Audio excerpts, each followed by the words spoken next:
Welcome back to another technical deep dive here in the debug zone. Today we're tackling a big question and breaking it down with insights from other users. Hopefully this clears up some misconceptions and helps you get the answer you need. So buckle up, stay a little curious, and let's jump right in.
And that's a wrap.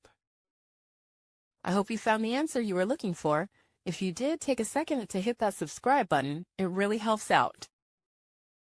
And let me know in the comments which solution worked best for you. See you next time in the debug zone.